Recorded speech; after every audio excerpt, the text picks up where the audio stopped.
Hello, welcome to our presentation on urban heat island study here in Glasgow.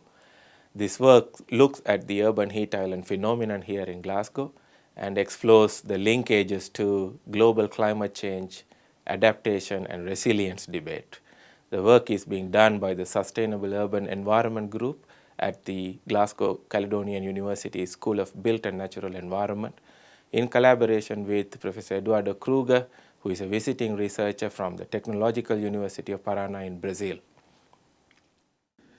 This presentation is on the urban heat island effect and its linkages to global change. We want to look at the management and adaptation of local climate change as a strategy for enhancing the resilience and sustainability of cities to global climate change.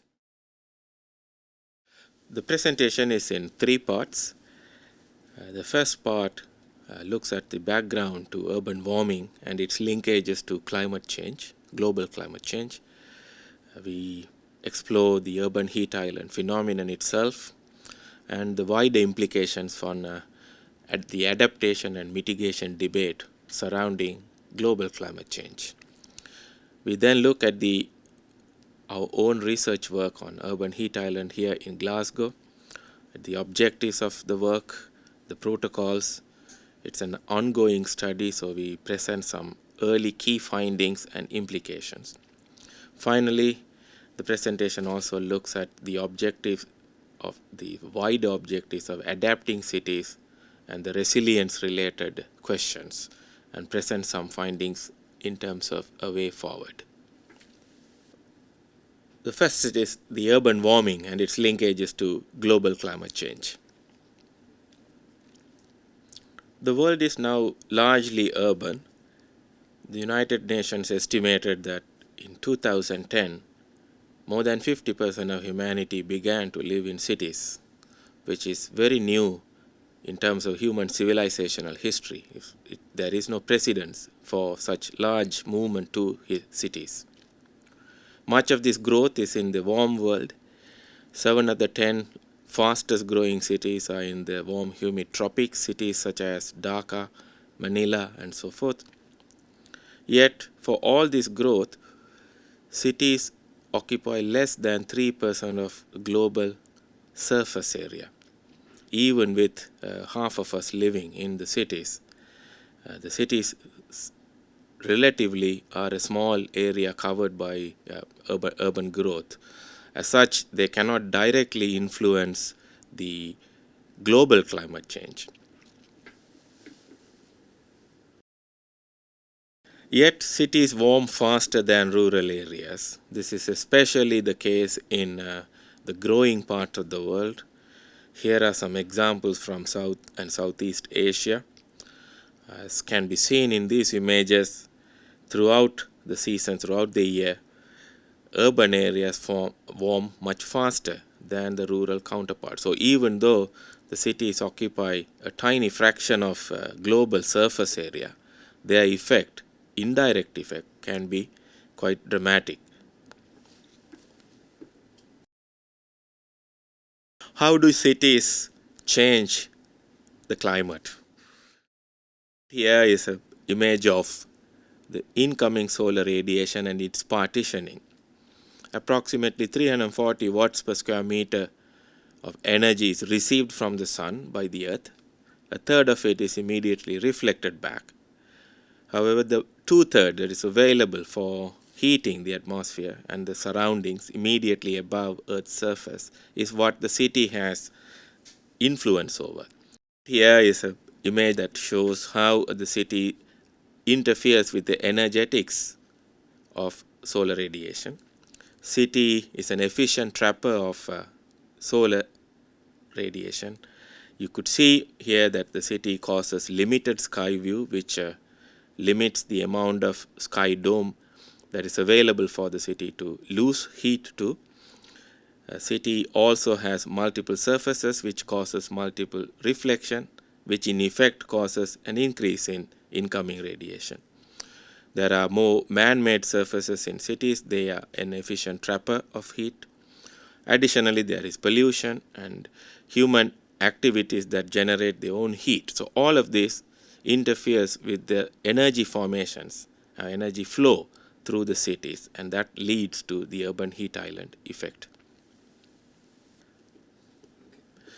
There are also flow-related effects. That's the horizontal advection of wind and energy flowing across the cities. This image indicates a schematic of how the city influences the flow. The incoming air is efficiently trapped and trained. The surfaces are rough, which causes the flow to be much more turbulent. This, together with dust and heat and pollution generated by the city, causes effects not only on the city but also downstream, where there is good evidence now of city's effect on, for example, thunderstorms, rainfall, etc., outside the city's limits. So there is not only an energy effect but also a flow, advection related effect caused by the city. So even if the city itself occupies much less land, its footprint, the climatic footprint, could be larger. All of these effects have wider implications, not only on the city but also regional and global climate change. At least three could be seen in recent literature. The warm air, as I indicated the previous slide, and the air plume generated by cities. They can also alter the atmospheric chemistry itself, the efficiency of the atmosphere in trapping the heat. So even if the city itself occupies a less land area, city could, in theory, alter the chemistry of the atmosphere over large area and could influence regional and perhaps even global climate. All of this is happening when the city areas are less than 3% and the population is only 50% of the total global population. UN estimates in the next 30 years, 75 to 80% of us will be living in cities, which will obviously mean there will be an increase in urban land area and the effect therefore could be wider. So that could be another wide implication. Thirdly, cities have a change on the land use effect as well.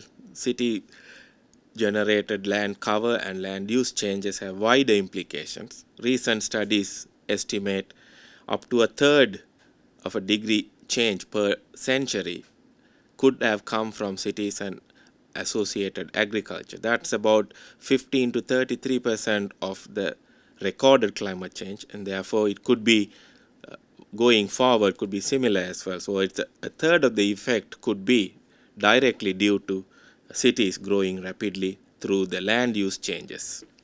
It is in this context that our work on heat island here in Glasgow is being presented.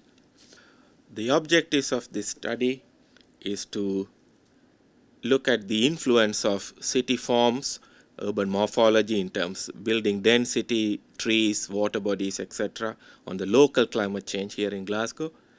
We want to also explore the linkages between such local change and the regional and global change and how these could affect the adaptation possibilities of the city. And finally, what are the sustainability dimensions of urban planning to mitigate urban heat island effect? We use 4 strands of research methodology here to study the heat island effect here in Glasgow. Firstly, we look at the historic trend over the last 60 years, how climate in and around the city has changed. We use historic data for this.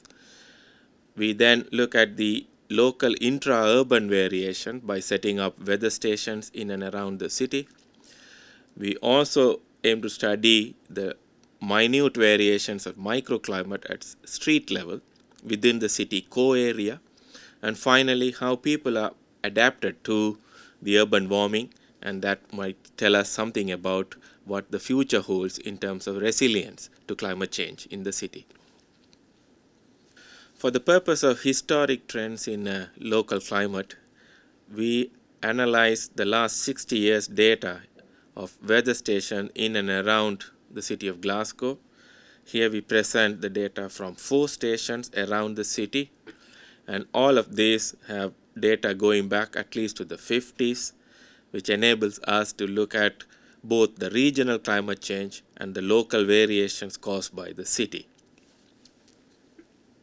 Given the fact that city climate change is caused by land use and land cover changes, we use a climatic classification system recently developed for cities by Stewart and Oak. The system is called LCZ, Local Climate Zone. The local climate zone is an amalgamation of land cover, land use, building density, building height, green cover, etc., and local heat generation, which generally classifies urban land use into 16 categories. Here we present 4 of them in and around the city of Glasgow. Each of the stations have slightly different variations. Since Glasgow is a fairly low density city, we wouldn't find high density land use here, but most of them are variations of low rise and open set land cover. The historic trends in local climate around Glasgow indicates there is definitely a warming trend, especially in winter time in the city. The number of days where the urban-rural temperature difference is more than 2 degrees is 30 to 65% in the city, indicating that city has a clear warming trend inside.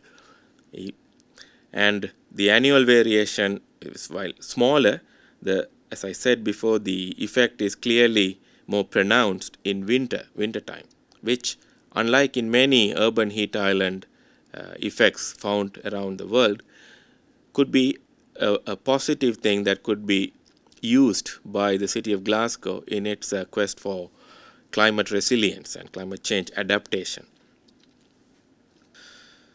So Glasgow is definitely warmer than its surroundings, and the effect is more pronounced in the winter, which has energy and carbon implications. Unlike in many cities around the world, here is a problem that is positive in terms of its effect on energy use and carbon management.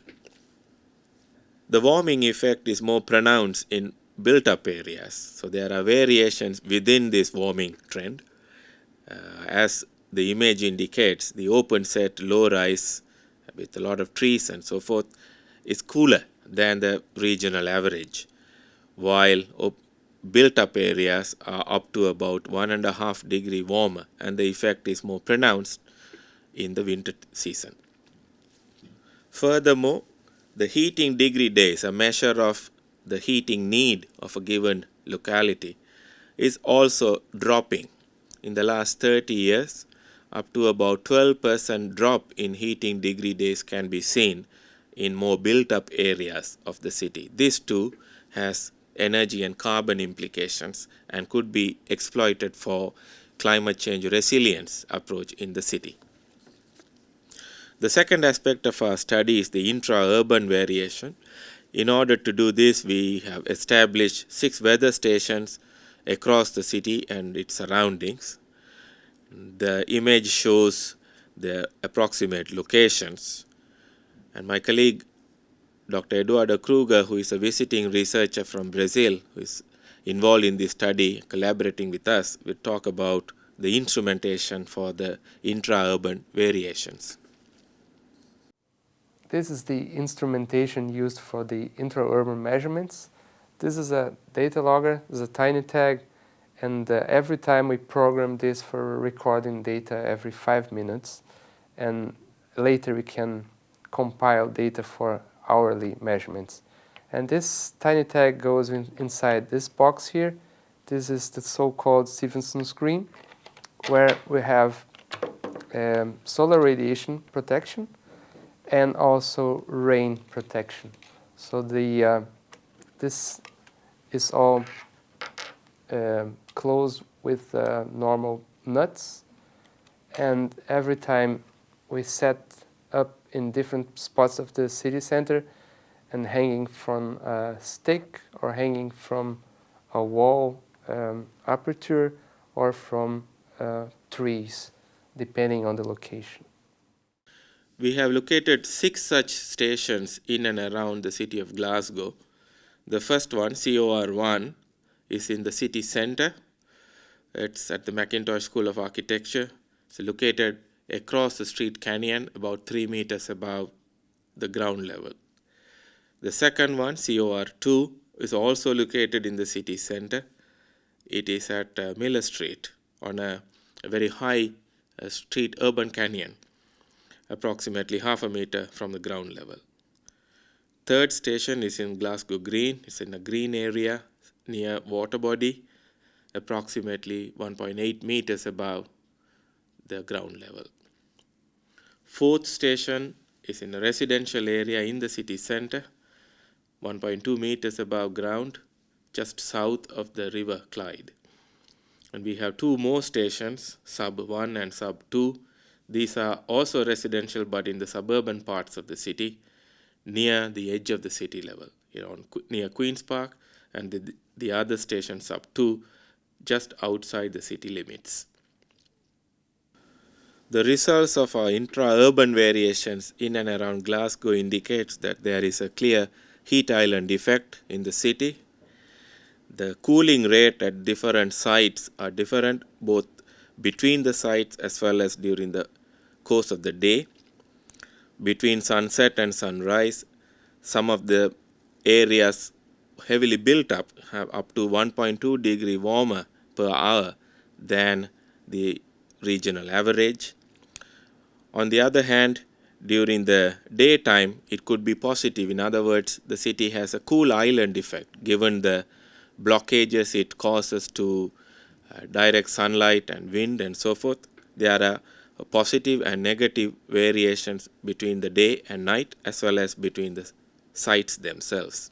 The third aspect of our study is to look at local street level, micro level variations. In order to do this, we employed a traverse across the city core on a bicycle. Hello, I'm Eduardo Kruger. I'm here to present the setup that we use for the traverse measurements. So we have here the data logger, and it is enclosed in this box, which is a radiation shield, and I have a mini fan here to increase the wind speed. And in the end, what we measure here is the air temperature at different spots in the city center. So what I'm usually doing, I go to around 15 spots within the city center, and at each spot I stay for more or less 2 minutes. And within 5 minutes, I am in a different spot. And in the end, I can put the measurements, I can draw the lines of temperature around each spot in a map, as shown in the presentation. This is the weather station that measures meteorological parameters during our comfort survey. The station is, even though it's an officially recognized set of instruments, it is set up in a way that measures the human experience of climate in a street canyon. So it's set up in a way that it can be easily dismounted and taken easily to the site. It's set up at a height which is corresponding to human experience of climate. It measures temperature and humidity. It also measures wind speed and wind direction. Furthermore, it measures global thermometer, measuring the global solar radiation that a person is likely to see at the street level. It can also measure lighting level and rainfall, which is not used for this study. It's powered by a set of solar cells. We take it to the site while concurrently administering a set of questionnaires for thermal comfort experience of people in the city streets. Here is a plot of the ISO lines of temperature in and around the city core area. We generated this based on temperatures measured at each street corner on a gridded pattern. You could see here the city core is up to 2 degrees warmer on a day that we did this study, 7th of March this year. And using a reference station outside the city limits, we could see the intra-urban variations, which are significant given the fact this is late winter. So 1 to 2 degree warmness, depending on how built up the local area is, can be seen in these street level climate variations. Hello, This is the weather station, which is our reference station for all studies we're conducting here. This is located here on the roof of the South Tire Center and surrounded by buildings. This is more or less like an urban setting. And we are gathering data here regarding wind speed and direction. We have solar radiation data, global solar radiation data recorded by this sensor. This is the solar cell which powers the station. And we also have temperature and humidity. And in this case, we are also recording data regarding rain amount. The outdoor thermal comfort study consists of measurements within the city center, and along with the measurements with a portable weather station, which has been shown before, we conduct a series of questionnaires with passers-by.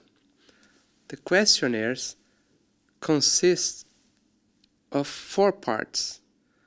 First part, I have information about the subject, like gender, age, weight and height, whether the subject lives in Glasgow or in the UK, and how long has he spent outdoors. Second part consists of the clothing garments, the clothing insulation values as shown in table Annex A of ISO 9920. Third part consists of the thermal perception at the given moment of the interview. Part 4 is about the preference. How would the person prefer to be at this moment?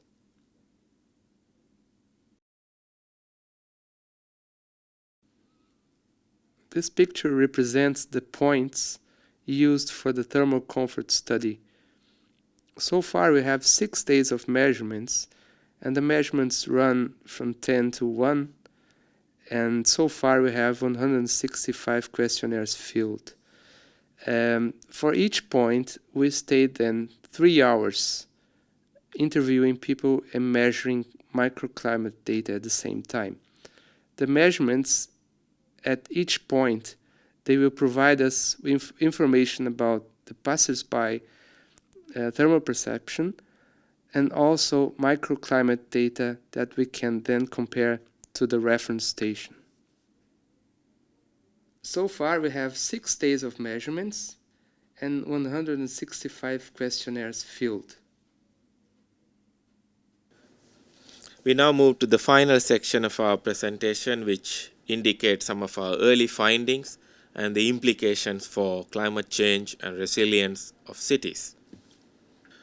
First implication is the urban heat island itself could be used as a climate change adaptation strategy. Unlike many cities with a heat island problem, Glasgow is in a happy situation of being able to exploit the unintentional warmness created by urban growth. This has energy and carbon implications, and especially there is an implication to the district heating possibilities.